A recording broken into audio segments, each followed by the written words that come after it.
Tenemos en línea ahora un invitado, un hombre que sale mucho por la televisión, se lo ve en el canal TLB Corta 1, y lidera un proyecto que se llama Proyecto para la Segunda República Argentina. Es Adrián Salvucci.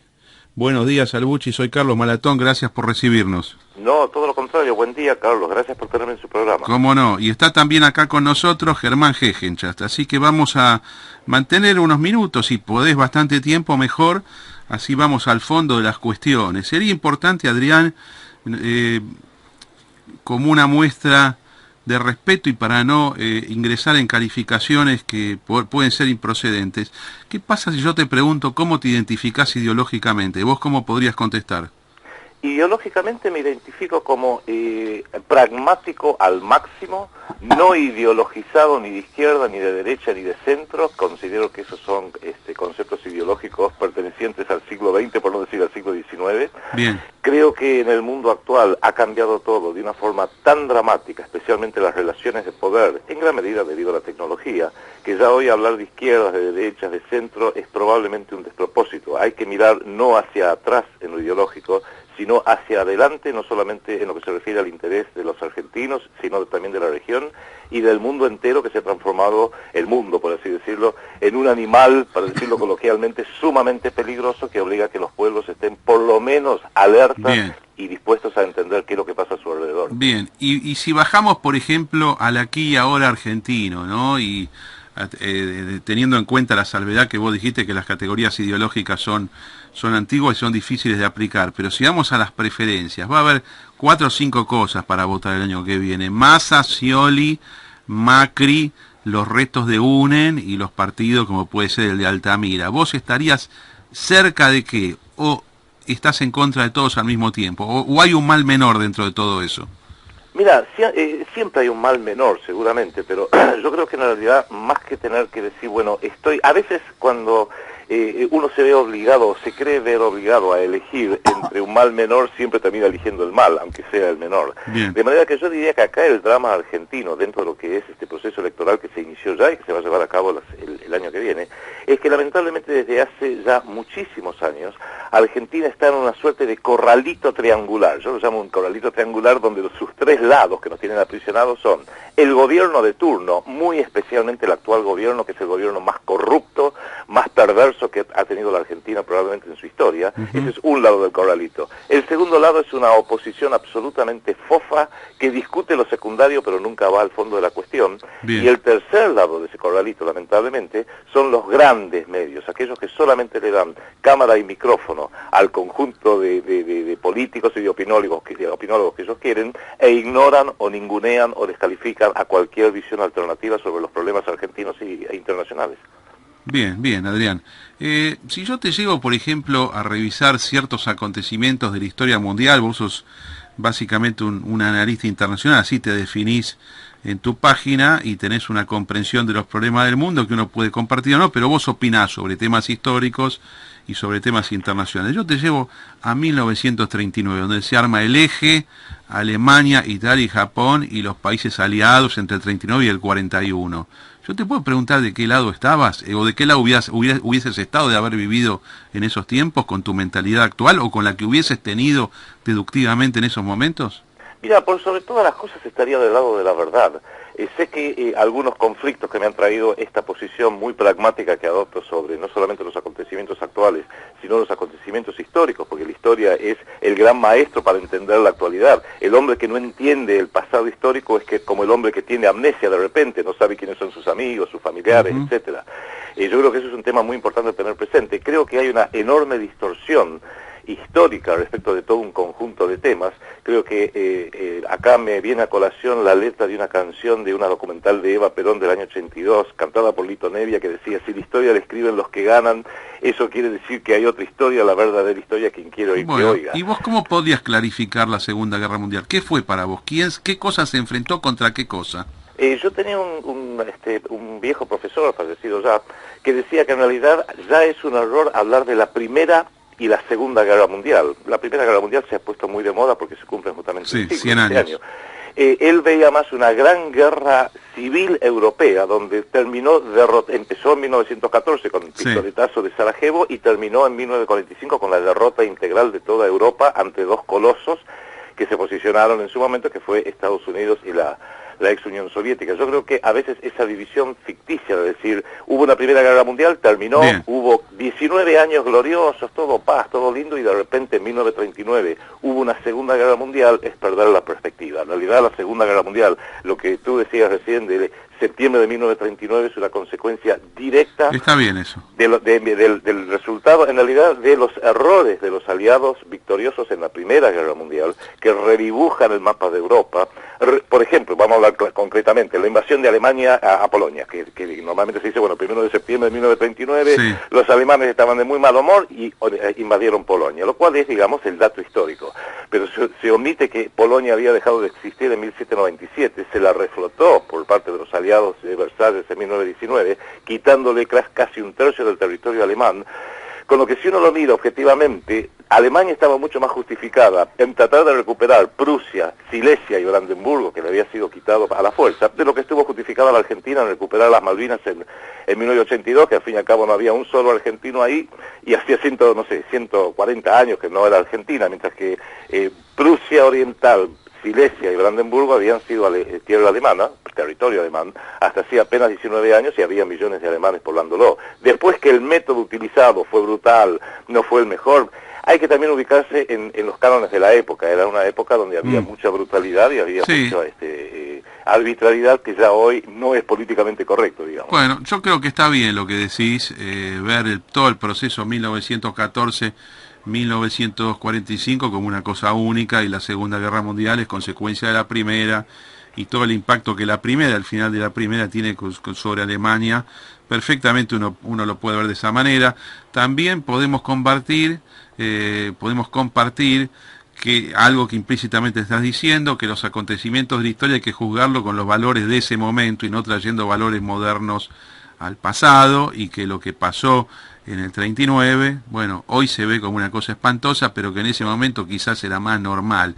Pero hay un elemento de la Segunda Guerra Mundial que es el que probablemente la gente más recuerda, porque así se ha tratado en los medios del gran público, que es lo que se ha dado en llamar el Holocausto, el exterminio masivo de personas judías y de otras minorías por un aparato militar alemán. Y yo escuché que vos hiciste algunas reflexiones sobre esto, y te quería preguntar, ¿qué fue para vos el Holocausto? Si existió, si lo reconoces, si tuvo una magnitud distinta de la que se dice que tuvo. ¿Tu línea cuál es? Bueno, creo que es una pregunta esa muy importante, te agradezco que me la hagas, y acá diría hay una gran diferencia entre lo que uno dice y a veces lo que los otros dicen que uno dijo, que es muy distinto. Por eso, ¿no? O sea, por eso, mira, vos viste cómo estamos hablando, ¿no? Acá, o sea, yo te pregunto y vos podés contestar con toda libertad y todo el tiempo que necesites. No, te agradezco muchísimo. Es un tema innegablemente ríspido. El siglo XX ha sido un siglo de maldad insolente, como decía Discépolo, en el sentido que ha habido una cantidad de matanzas, exterminios, genocidios realmente brutales que avergüenzan a la conciencia colectiva de la humanidad. Innegablemente hubo una persecución terrible, despiadada, injusta, violenta y criminal, diríamos, directamente, de sectores enormes del pueblo judío en Europa, como lo hubo de otros pueblos. Ha habido millones de muertos en toda Europa y en distintas partes del mundo, desde antes de la Segunda Guerra Mundial, durante la Segunda Guerra Mundial y a posterior de la Segunda Guerra Mundial. Lo que a veces yo cuestiono es la forma como se le da un énfasis, no voy a decir exagerado, porque la muerte de todo hombre es importante y uno nunca puede exagerar demasiado lo que es la muerte de aunque más no sea una persona, sino en general de la incidencia histórica y el uso y abuso que a veces se hace de lo que fue la persecución del pueblo judío en Europa para justificar otras cosas posteriores a la Segunda Guerra Mundial, ya cuando estaban enterrados los nazis, enterrados Hitler o donde ya los haya ido a parar, etcétera, y que se utiliza en gran medida para objetivos políticos actuales, ya no de justicia, porque lamentablemente con los muertos no se puede hacer justicia fuera de honrar su memoria, que está perfecto y es correcto, pero sí ha habido, digamos, una suerte de focalización muy importante sobre esa persecución, ignorando otras terribles que se han cometido, e incluso en alguna medida, Carlos, con un gran interés de decir, bueno, acá hay un gran derrotado, va a tener que pagar por las culpas de todos, que ya había un antecedente en ese sentido, que era una de las cláusulas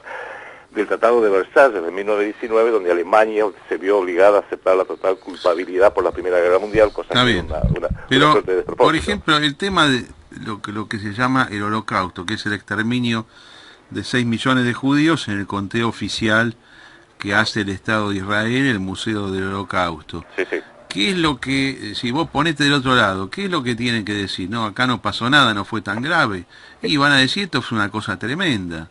No, Esto es comprensible. ¿No? ¿Qué pueden hacer? No, mira, yo acá me refiero a un libro que fue escrito justamente por un miembro de la colectividad judía norteamericana, universitaria, que se llama La industria del Holocausto, reflexiones sobre la explotación del sufrimiento judío durante la Segunda Guerra Mundial, que lo escribe un profesor de New York University, de nombre Norman Finkelstein. Sí. Y Norman Finkelstein dice, por supuesto que hubo una persecución del régimen nazi contra los judíos, y no solamente contra los judíos. Hubo persecuciones de todo tipo, pero lo que él cuestiona, y esto es lo que yo cuestiono también, vamos a ponerlo bien claro, es el uso político que se hizo de esa terrible persecución después de la Segunda Guerra Mundial para llevar agua a favor de un tercer Estado, que en este caso es el Estado de Israel. Ahora vamos a hablar del tema del Estado de Israel. A mí me parece, esto sí es una opinión que la comparto con vos, que el tema del Holocausto fue importante, pero no tuvo tanta difusión, digamos, entre 1945 y 1993. Yo creo que 1993 es un momento importante por la película La lista de Schindler, de Spielberg. Eso es lo que levantó el tema del Holocausto, muy fuerte. No era tan importante. Hoy en día sí es un tema que está en las primeras planas y se habla todo el tiempo. Pero me parece que es como inevitable que se hable de una cosa así. Yo te quiero aclarar, siempre pienso en todos los holocaustos, absolutamente. No me olvido del Khmer Rouge camboyano, ni de los genocidios hechos por el comunismo soviético, y yo creo que es razonable ponerlos todos en un pie de igualdad. No es que una cosa es más importante, todo es importante. Innegablemente, y el hecho de la película esa de Schindler, que realmente es una obra de arte por la forma como está actuada, por la música, por un conjunto de temas que hacen a lo que es al cine o la cinematografía como arte, es un hito importante. Quizás no el único, pero acá yo creo que rescato algo muy importante de lo que vos dijiste. Cuando una película, un film, una dramatización de eventos reales, vamos a decirlo así porque es una dramatización de eventos reales, puede lograr esa corriente a favor o en contra, como vos estás describiendo. Estamos hablando ya de algo que es importante, que creo que tiene mucho que ver incluso con toda la temática del Holocausto, etcétera, que es la acción psicológica. Porque si yo puedo modificar la visión, la percepción que tiene un pueblo, un mundo entero respecto de un determinado evento a través de un conjunto de películas o un conjunto de documentales o dramatizaciones o libros, estoy en alguna medida aplicando una acción psicológica que va a hacer que pero el tema sí, y no a otra. El tema si es cierto o no, y vos sabés que con el Holocausto existen personas que dicen existió, otros que dicen existió pero no fue tan grave, y otros que son totalmente negacionistas. No, el negacionismo es una estupidez. No se puede negar las violencias que se cometieron, los atropellos y las injusticias cometidas durante la Segunda Guerra Mundial. Bueno, eso sería un absurdo. Vamos. Negarlo no, lo que creo que no ha habido es, creo que ha habido más un posicionamiento de un enfoque con un objetivo político posterior a la Segunda Guerra Mundial, cuando lamentablemente los muertos de la colectividad judía, los muertos de todos los bandos, ya estaban muertos e irrescatablemente. En ese sentido, se utilizó y se sigue utilizando para descalificar y para no permitir que se entren en determinados temas. Por ejemplo, yo creo que sí, innegablemente existió, eso yo jamás lo he negado ni lo negaría. Hay una simplificación que tiene mucho que ver también con el interés político de cada uno. Mira, yo te voy a dar un ejemplo, nada más que creo que a lo mejor puede servir para esto o no. Yo soy un gran amante de la música. Bien. Y me parece que uno de la música, de la buena música, ¿no? O sea, del Teatro Colón, por así decirlo. Me pareció un ejemplo de una idiotez prácticamente insondable es que durante el Tercer Reich se prohibió la música de Mendelssohn, porque era judío, un compositor de primerísimo, que es el que rescató a Bach para la historia. Eso me parece que es despreciable y solamente un estúpido puede ser algo así. Pero también me parece despreciable y estúpido que en Israel no se puede ejecutar la música de Ricardo Wagner, a pesar de los efectos de Daniel Barenboim, un argentino, doble nacional, argentino-israelí, que es un espléndido director, lo ha tratado de hacer y lo han abucheado, lo han ninguneado, lo han agredido. Bueno, está bien, es un comentario valioso el que está diciendo. Creo que no hay ningún problema en escuchar Wagner.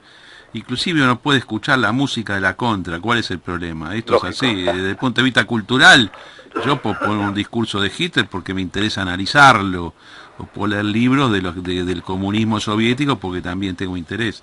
Te hago una pregunta, Salvucci. ¿Qué es para vos el judaísmo? ¿Es una religión, es un pueblo, son comunidades? ¿Qué es exactamente? Bueno, te agradezco esa pregunta porque creo que es muy importante y tiene mucho que ver con esto que estábamos hablando recién del holocausto, que después a lo mejor me gustaría hacer alguna idea al respecto. Bueno.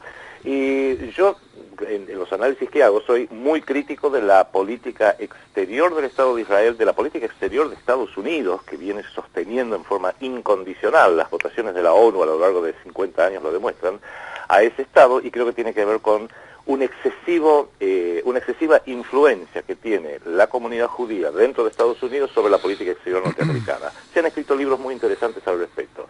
Ahora bien, yo creo que acá uno de las canalladas modernas, y me he visto directamente afectado porque a mí la DAIA, la Delegación de Asociaciones Israelitas en la Argentina, me ha acusado sistemáticamente de antisemitismo. En su informe anual sobre antisemitismo, creo que en los últimos 7 años aparezco todos los años como uno de los grandes y virulentos antisemitas y no sé qué otro. Vos decís que no lo sos. No, de ninguna manera, Bien. de ninguna manera. Fíjese una cosa, yo divido entre 4 categorías. Por un lado está el pueblo judío, un pueblo muy pequeño numéricamente. Las propias cifras de la Jewish Virtual Library de Estados Unidos, o cifras de fuentes judías, hablan de que es una comunidad de unos 16, 17 millones de personas en todo el mundo. Estamos hablando del 0,2% de la población del planeta, 0,2%.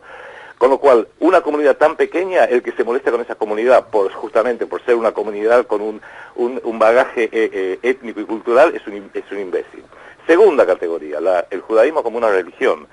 Carlos, que en pleno siglo XXI alguien, cualquiera, discrimine a otra persona por su religión, tiene que ser realmente un tarado mental, discúlpame que lo diga así. Máxime, si hay una religión que no es intrusiva, es la religión judía. Yo vivo acá en el Gran Buenos Aires. Cada tantos domingos me viene a tocar el timbre y viene un conjunto de personas con camisa blanca que me quieren salvar. Claro. Me quieren convertir a alguna secta protestante, etc. Yo digo, mire, yo soy católico, yo ya estoy salvado, no lo necesito. Jamás un judío le va a ir a tocar el timbre para decir lo quiero convertir al judaísmo. No hay proselitismo. Es la religión menos intrusiva que se puede imaginar. Bien. Por eso la segunda categoría la rechazo de plano. Tercera categoría, el sionismo como una ideología, que es una ideología fundada a lo largo del siglo XIX aproximadamente, que creo que merece como mínimo analizarse, evaluarse, inclusive evaluar los objetivos de sus fundadores, del propio Theodor Herzl. Con lo cual creo que ya, si es una ideología política, como mínimo se tiene que poder debatir sobre las premisas del sionismo. Y la cuarta categoría, el Estado de Israel, que es una potencia extranjera, cuyo comportamiento es altamente criticado a menudo por un montón de gente, con lo cual creo que, de la misma forma que yo puedo criticar la política exterior de Italia, de Francia, de Estados Unidos, también uno tiene que poder criticar la política exterior del Estado de Israel o de la Argentina propiamente dicho. ¿Qué es lo que pasa? Esas 4 categorías, los pícaros las mezclan todos. Entonces, cuando uno critica a Israel, yo por ejemplo critiqué ácidamente la invasión del Estado de Israel al sur del Líbano en el 2006, con los bombardeos de Tiro, de Beirut, y eso a uno entonces, ¿qué es lo que le gana? Acá vuelvo otra vez, acción psicológica, casi diría guerra psicológica. Es un virulento antisemita porque critica al Estado de Israel. No, de ninguna manera. Es más, yo he hecho llamamientos a la comunidad judía en Argentina, cuando fue este episodio ahora de Gaza en julio y agosto, que tomara distancia de las declaraciones de la DAIA, de la OSA y de otras entidades que en alguna medida daban un apoyo irrestricto al Estado de Israel y una barbarie que todo el mundo estaba condenando en ese momento. O sea, le voy a dar un ejemplo. Yo me llamo Salvucci, obviamente soy de origen italiano.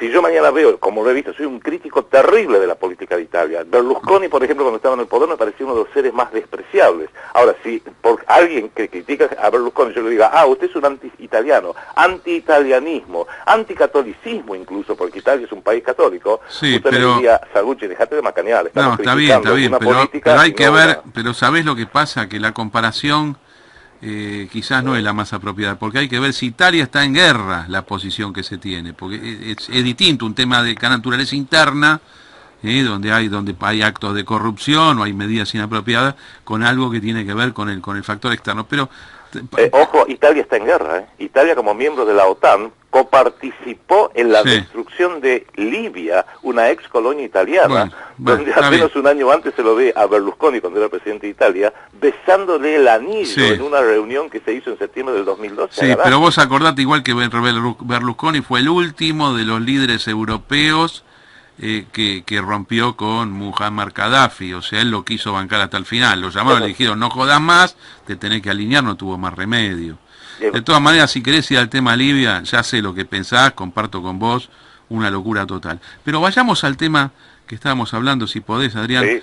El sionismo, ¿tenés alguna definición de lo que es el sionismo? Yo lo veo al sionismo como en realidad es un movimiento que pasó por distintas etapas. Ya estaba en el aire, por así decirlo, en el siglo XIX, cuando la comunidad judía no disponía de un Estado propio. Había persecuciones que no eran las alemanas, aunque son las más conocidas por su virulencia de la historia, sino muy especialmente en Europa del Este, en Rusia, en Ucrania, en Polonia. Ahí estaba el verdadero antisemitismo, por así decirlo, los famosos, la misma palabra pogrom, que es la persecución y la violencia absolutamente arbitraria e irracional contra la comunidad judía, es una palabra rusa, no es una palabra alemana. Ya eso, digamos, estaba en el aire, y creo que no el único, pero uno de sus hitos fundacionales, por así decirlo, es el del propio padre de la patria de Israel, que es Theodor Herzl, que en 1896 escribe el libro El Estado Judío, donde él describe los distintos lineamientos del por qué, justificando, creo yo, muy adecuadamente, por qué el pueblo judío debiera tener su propio Estado, describiendo cómo lo haría y los mecanismos para hacerlo, para administrarlo, que inclusive le valió la oposición de muchos judíos que decían, especialmente ciertos sectores religiosos, que el pueblo judío no tiene por qué tener un Estado secular, un Estado terrenal, por así decirlo. Empezó con un movimiento que tenía un fuerte componente de izquierda y luego se fue aliando, por así decirlo, con ciertos sectores de la ultra extrema derecha dentro del judaísmo, inclusive dentro del judaísmo religioso. Vos sabés que hasta el día de hoy hay muchos judíos que no son, que están en contra del Estado de Israel. Yo siempre digo, no todo judío es sionista, y por contraposición, no todo sionista es judío, porque hay enormes cantidades, especialmente en Estados Unidos y Europa, donde hay fuertes intereses, supuestamente, bueno, esos se llaman cristianos, especialmente cristianos sionistas, protestantes, que son pro-Israel, porque creen que ahí se está cumpliendo una suerte de profecía bíblica. Con lo cual creo que eso hay que manejarlo con mucho cuidado, porque si uno mezcla el sionismo con el judaísmo como religión, sí se produce una serie de equívocos, una melange que realmente es casi imposible de desentrañar. Y yo creo que esa confusión está ingenierizada a propósito. A mí lo que me preocupa particularmente del sionismo y del libro de Herzl es que en la búsqueda de dónde poder hacer, de qué territorio poder hacer el Estado de Israel, que el propio Herzl, como un hombre de una visión muy amplia, no decía, tiene que ser en Palestina porque es la tierra bíblica, él decía, tiene que ser en alguna parte. Si puede ser en Palestina, mejor, pero él también habló de Uganda, y él mismo, hay un capítulo que dice, si no puede ser en Palestina, que sea en Argentina.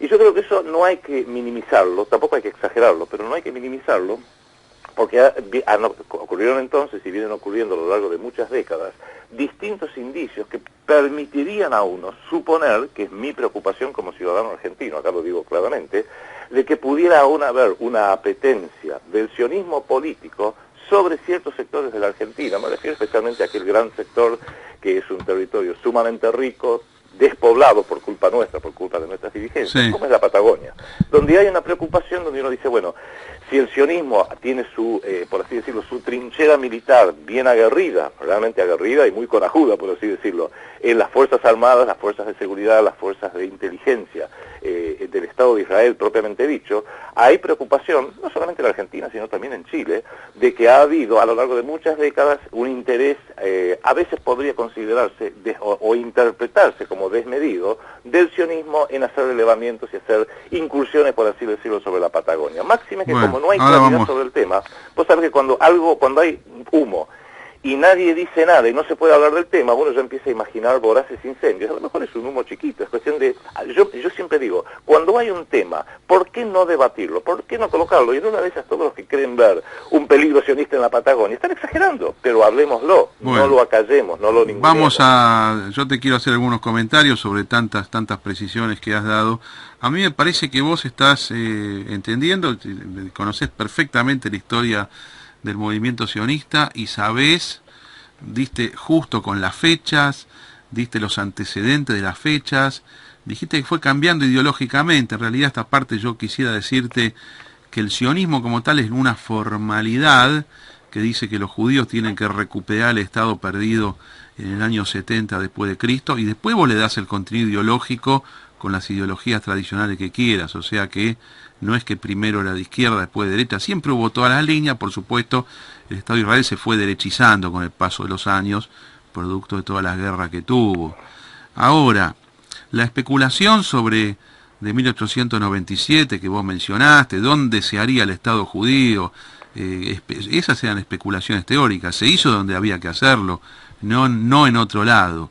Te quiero dejar al costado el tema de la Patagonia porque es muy importante clarificarlo con vos, pero el Estado de Israel finalmente se independiza en el año 1948, pasan 65 66 años y crece, y hoy es una superpotencia militar y económica. Es correcto lo que vos decís, bancada por Estados Unidos en las últimas décadas, por lo menos, y con fuerte lobby judío en Estados Unidos que ayuda. Pero esto es normal de la política. Ahora, vamos a la parte de legitimidad.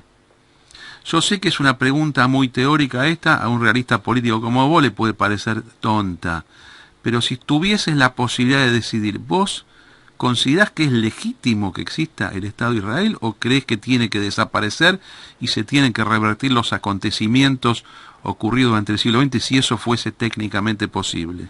Desaparecer sería una canallada, en primer término.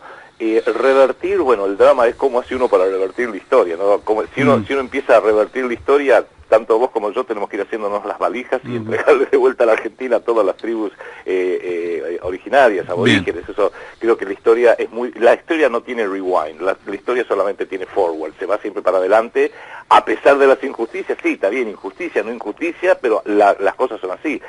Hablamos castellano nosotros por el simple hecho de que fuimos una colonia española. No podemos decir, no, estoy en contra del colonialismo español, ahora todos vamos a aprender, no sé, finlandés. Eso es un absurdo, y por eso se trata de ser sumamente pragmático en ese sentido. Yo creo que el Estado de Israel lo que tiene, para ir directamente al grano de tu pregunta, es una falla de origen. Y la falla de origen es la forma como nació, impuesto por las potencias occidentales a través de un apoyo, podríamos decir, muy importante, no voy a decir irrestricto, pero sí muy importante, no solo militar, sino político, financiero, diplomático, para que ese Estado se impusiera a través de la fuerza. No olvidemos que el Estado de Israel nace en gran medida a través de la acción terrorista de 4 grupos principalmente, que fueron tan honrados por la propia historia y el pueblo judío, que sus fundadores fueron primeros ministros. El Irgun Tzvai Leumi tuvo como director o como líder a Menachem Begin, luego primer ministro del Estado de Israel, que es el hombre que destruyó el Hotel Rey David, que era la comandancia militar británica, como un antecedente directo a las explosiones de la embajada y de la AMI en la Argentina, casi el antecedente histórico, la voladura de un edificio público de esa manera. Yitzhak Shamir fue el director, dirigía el grupo Stern, que lo asesinó al conde Folke de Bernadotte, enviado por la ONU por allá por el año 46-47 para lograr una paz, porque justamente no quería que los palestinos tuvieran un Estado. Y ese quizás es el drama. Yo creo que tiene que existir un Estado de Israel, obvio, existe, y tiene que haber un Estado palestino. Es más, yo siento una gran admiración, siempre la sentí, la sigo sintiendo cada vez más a medida que pasa el tiempo, por un primer ministro israelí, que fue Yitzhak Rabin. Yitzhak Rabin buscó, a pesar de que realmente le era terriblemente difícil, héroe de la guerra de los 6 días, general del ejército de Israel, buscó en la solución de 2 estados. Y ahí creo que cuando uno ve el cronograma de eso, se explican muchas cosas, incluida la AMIA, la voladura de la AMIA. Se produce una lucha interna tan terrible dentro del propio sionismo en general, a nivel internacional, como el Estado de Israel, que el clímax de esa violencia interna sorda, intestina, terrible, lo sufrió Israel y lo sufrió todo el Medio Oriente, creo yo, y el mundo. Cuando el 5 de noviembre de 1995, Yitzhak Rabin es asesinado en la vía pública, no por un musulmán fundamentalista, no por un neonazi alocado, sino por un muchacho, Amir Igal, de la ultraderecha del movimiento de los, vinculado al movimiento de los colonos ilegales. Bueno, pero fue un hecho individual, no importa. Claro, y en definitiva fue asesinado por la propia tropa, y lo trágico es que... No, pero es un tipo que actuó solo. De todas maneras, volvamos al tema de la Patagonia, que es muy interesante. Yo por momentos, te digo la verdad, cuando te escuchaba, te veía por los videos donde vos hablabas de Patagonia, yo digo, esto es el plan Andiña de Beberás y Allende. Beberás y Allende, recordémoslo, no para vos que conoces todo, pero para los oyentes, era una persona que en los años 60 decía que había un plan judío para adueñarse de la Patagonia. Y se basaba en alguna fuente que vos nombraste recién. Y te vi también hacer alusión a los turistas israelíes que viajan por la Patagonia, que los identificaste humanamente en forma perfecta. 20 y pico de años, chicos que terminan el servicio militar. Claro, vos decís, estos tipos son militares, en realidad son conscriptos que se van de vacaciones a la Patagonia, como se puede ir a Bolivia, a la India o a Tailandia. Pero me parece que vos en alguna medida estás viendo eso como si fuesen enviados que van a investigar el terreno a ver cuánto nos podemos robar esto. Y lo único que falta, no vos, pero alguna puede decir, bueno, y se hace un túnel subterráneo que va por abajo del océano, que desemboca en Jerusalén, ¿no? Entre la Patagonia y Jerusalén. Yo te digo, la verdad, ese es un turismo inofensivo, nadie tiene en la cabeza una cosa así. Esto, perdón que intervenga, ¿no? Pero yo estoy preguntando, pero acá te estoy dando una opinión mía también. No, pero Carlos, por supuesto, esto es una charla civilizada. Un amigo mío siempre dice, donde hay dos personas inteligentes discutiendo, nunca hay acuerdo en un 100%, porque solo los tarados se ponen de acuerdo en todo, ¿no? Bueno, partido de fútbol, por ejemplo. En definitiva, yo creo que acá tres cosas te diría en gran medida. Jamás lo cito ni me refiero a ninguna obra, trabajo, ni realmente me interesa mayormente de Walter Beberás y Allende, que sé que fue uno de los impulsores, digamos, de este plan conspirativo, por así decirlo. También eso tiene muy mala prensa y hay que evitarlo como la lepra, por así decirlo. Yo jamás menciono al plan Andiña, como jamás menciono tampoco los protocolos de los sabios de Sion, y la otra piedra de escándalo, salvo en un único programa que hicimos en Canal TV1 con mi colega Enrique Romero, para aclarar que cuando se habla de los protocolos de los sabios de Sion, no se sabe quién diablo los pudo haber hecho, no hay prueba de nada, y que en definitiva es un documento que ha tenido un uso tan dubitativo que yo creo que lo mejor que hay que hacer es directamente evitarlo. Yo prefiero ir digamos, citar fuentes que son absolutamente verificables, que uno podrá decir estoy de acuerdo o no, pero que sea una fuente mínimamente seria. La obra de Leopoldo Pinsker, la obra de Theodor Herzl, los dichos de distintos primeros ministros o procesos políticos como el asesinato de Rabin que han tenido lugar, o lo que vemos hoy en día, la carencia de un Estado soberano en Palestina es una injusticia mundial en contra de del propio pueblo palestino. Pero existe el Estado palestino.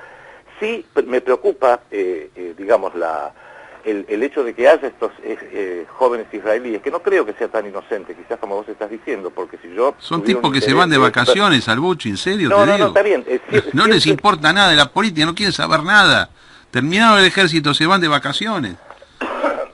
Eso, como tú lo dices, puede que sea el caso de muchos de ellos, quizás en algunos no, y te voy a decir por qué, porque vos fíjate que hay un senador chileno, el senador Eugenio Tuma, que es vicepresidente del Senado de Chile en estos momentos, fue el coordinador de la campaña para la reelección de Michelle Bachelet, un hombre de izquierda, casi se diría.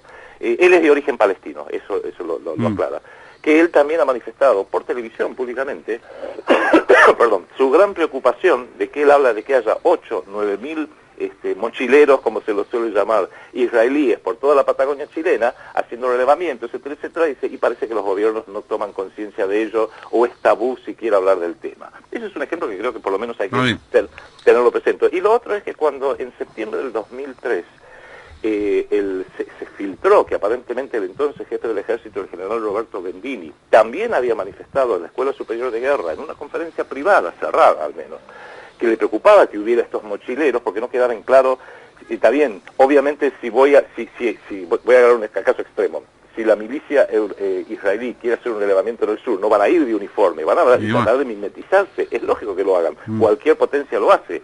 Pueden hacerlo con una causa, por una razón absolutamente justificable, o puede que sea una quinta columna. Hay distintas interpretaciones que se pueden hacer al respecto. Cuando él expresó su preocupación por eso, fue tal el escándalo que armó la Gaia, que la Gaia logró torcerle el brazo, por así decirlo, al presidente Kirchner, que insisto, para mí es uno de los presidentes más despreciables que hemos tenido la mala suerte de sufrir en la Argentina, y lo obligó al presidente a echarlo, a relevarlo. Como por yo digo, ¿quién nombra el jefe del ejército del 2013? ¿El presidente de la Nación o la Gaia?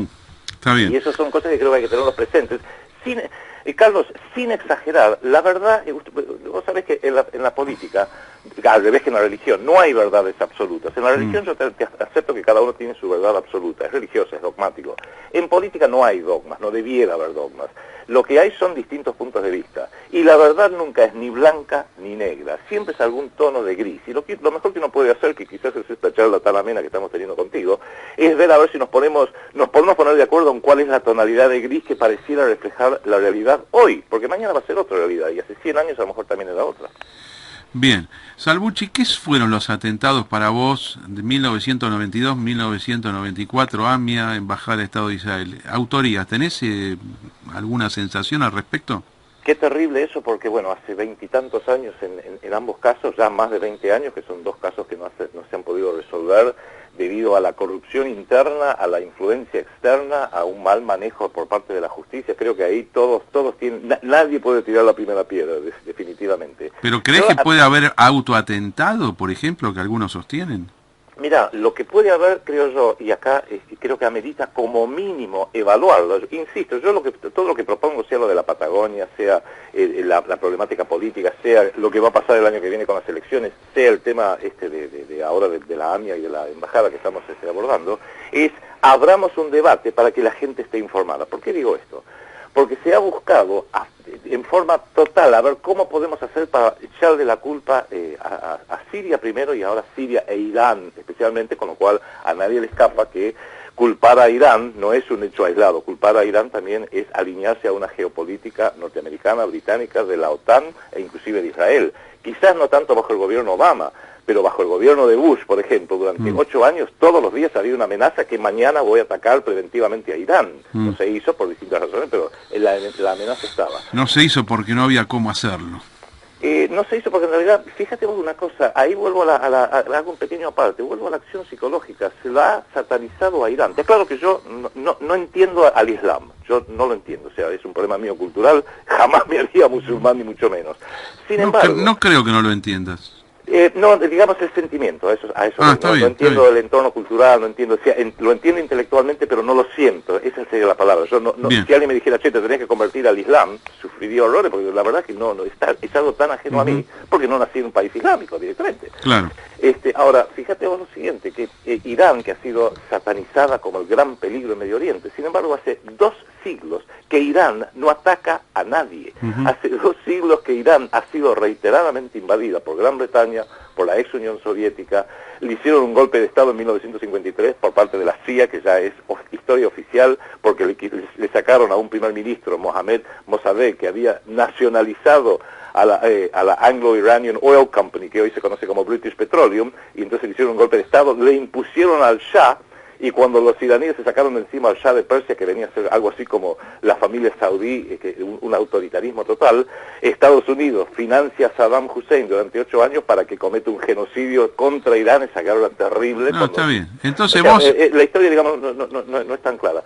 Sin embargo, en el caso, volviendo a la AMIA, yo creo que como se ha tratado de explicar con una falsa pista iraní, una falsa pista, creo yo, Siria, y no ha habido pruebas, porque no ha habido pruebas. El propio tribunal británico ha tenido que rechazar cuando Argentina pidió el arresto del ex embajador Soleimán, porque no hay pruebas. Se habla mucho, pero no hay pruebas, y sin embargo no se ha indagado respecto de otra pista, que es la pista israelí, que tiene que ver con esta lucha interna, cuando los sectores radicalizados de la ultraderecha se querían sacar de encima a los más moderados y pacifistas del Partido Laborista, muy especialmente, porque para mí es una figura histórica favorita, al primer ministro Rabin, porque Rabin había logrado... Pero entonces vos me decís que, pero ¿en serio estás comprando que puede ser un autoatentado, que puede ser fuente israelí?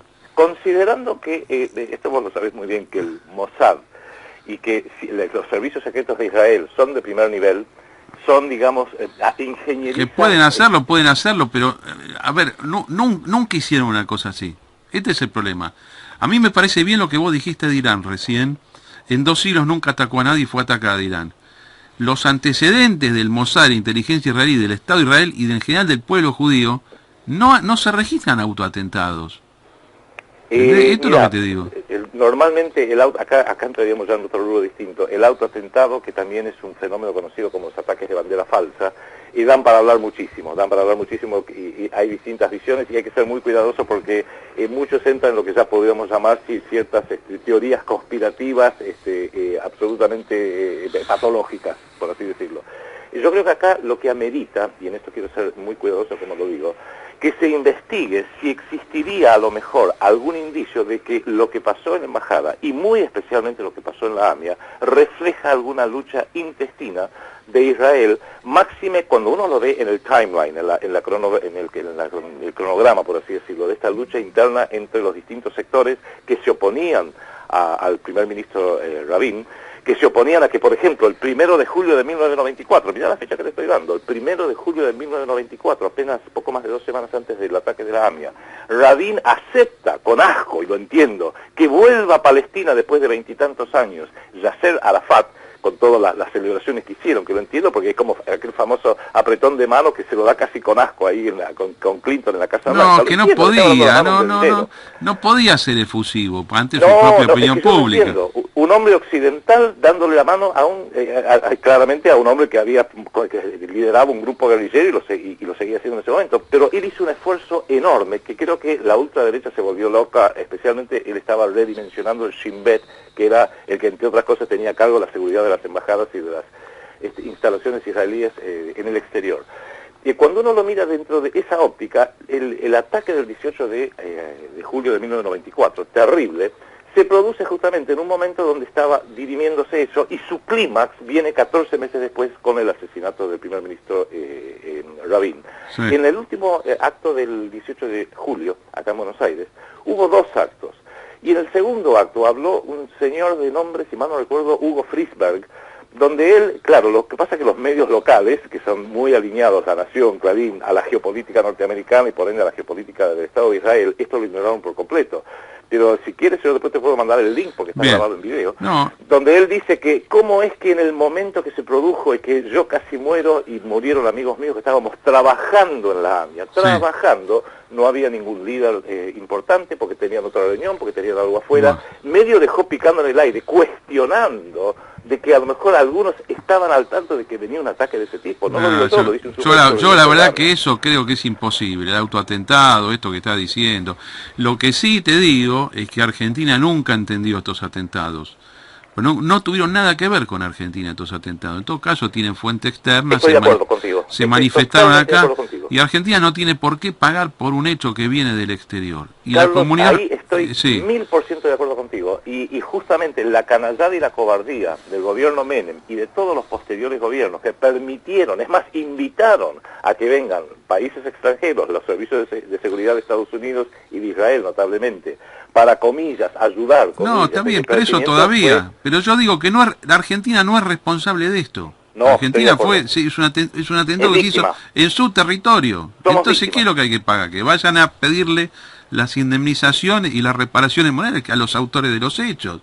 Yo no tengo la culpa de esto. Bueno. Lo que pasa es que no hay indicio certero, porque si no ya estaría totalmente, se habría hecho público, de que el autor directo fue Irán, o en forma directa o en forma indirecta a través de Hezbollah, que en alguna medida es lo que se pretende. Salvucci, como manejás todos estos temas a la perfección, comparta yo o no las cosas, vos tenés tu interpretación, pero los hechos históricos los conocés, tenemos por ahí diferentes lecturas.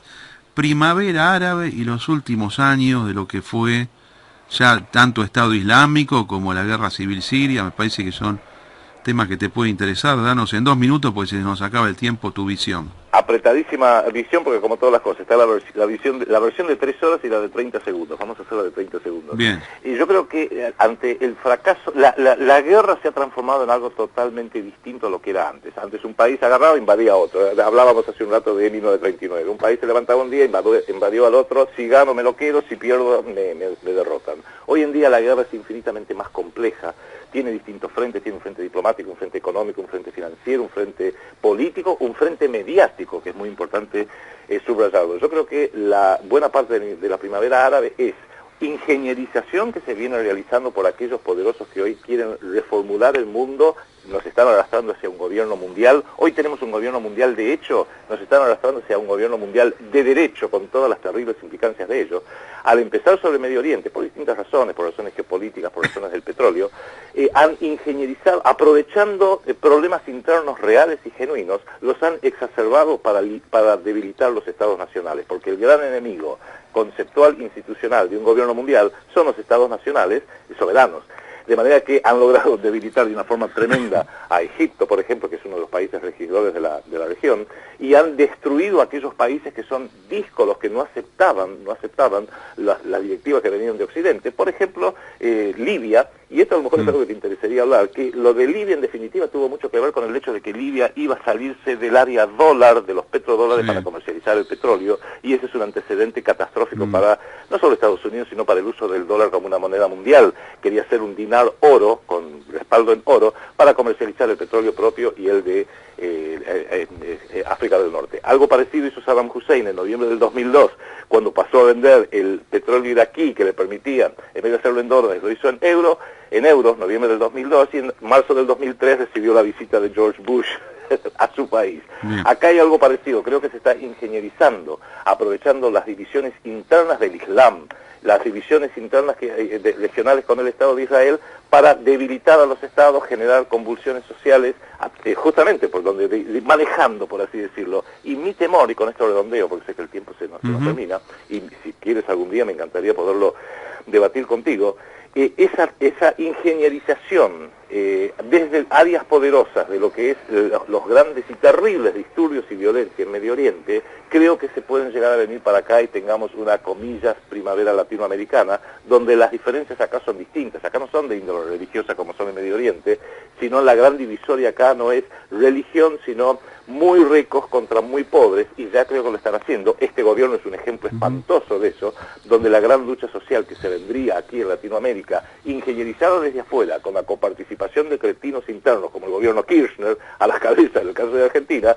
para debilitar los estados nacionales en esta región. Y no con la Argentina como blanco principal, sino Brasil como blanco principal, porque en el tablero geopolítico Brasil es una permanente luz roja que preocupa, y creo que eso hay que interpretarlo y hay que tomar conciencia de ello. Bien, Salvucci, tenemos que seguir hablando. Yo te agradezco muchísimo esta conversación, la tonalidad en que se desarrolló. Me parece que estos temas hay que hablarlos de esta manera, sin demagogia. Aclaraste un montón de cosas, alguna gente puede tener una visión sobre vos, hoy diste precisiones importantes. Yo después subo esta grabación, así que la vamos a poder procesar mejor todavía, a pesar de que fuiste clarísimo con tus afirmaciones.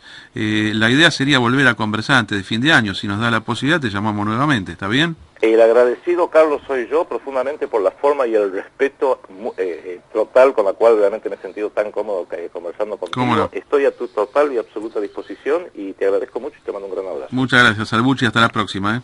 Chao, hasta luego. Bueno, notable este tema, pero ¿cuánto tardamos? ¿Cuánto hablamos? Como 40 minutos. Y más o menos, sí. Bueno, valía la pena. La verdad que Salvucci tiene otros videos donde, viste, tiene posturas un poco más fuertes. Acá fue sumamente moderado, claro.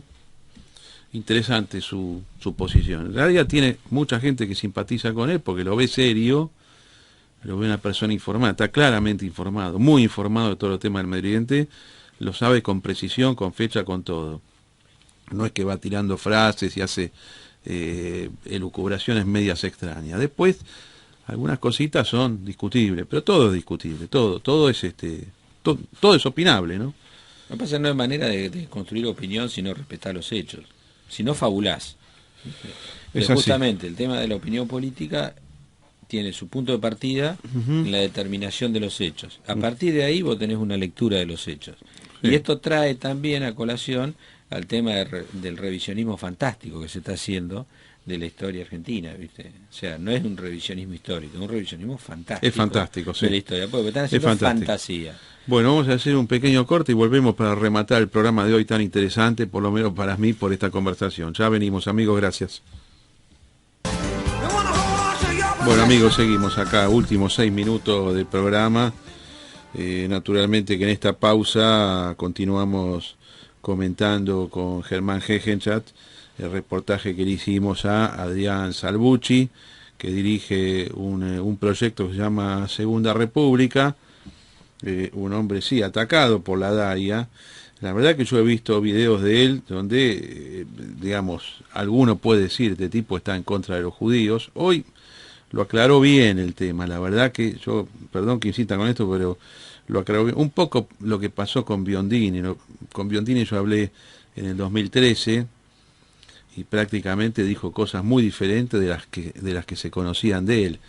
Y acá me parece que a la gente hay que dar la posibilidad de defenderse, porque claro, uno dice, este tipo es antijudío, es negacionista del Holocausto, está en contra de la existencia de Israel.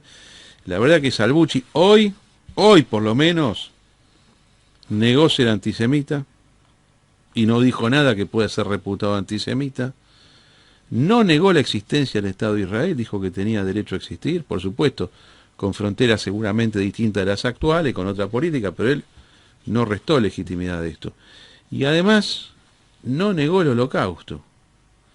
Criticó la utilización política del Holocausto, lo cual es muy diferente de negarlo, porque hay negacionistas, hay tipos que dicen, esto no pasó, lo que dicen que pasó, no pasó. Así que, ¿qué quiere que te diga? Uno podía venir a hablar con Salvucci y decir, bueno, este tipo a ver las barbaridades que dice, y fue tremendamente moderado, y no hay nada que se le pueda objetar a nivel de condena por extremismo, por racismo, por discriminación. En estos términos, ¿qué vamos a hacerle?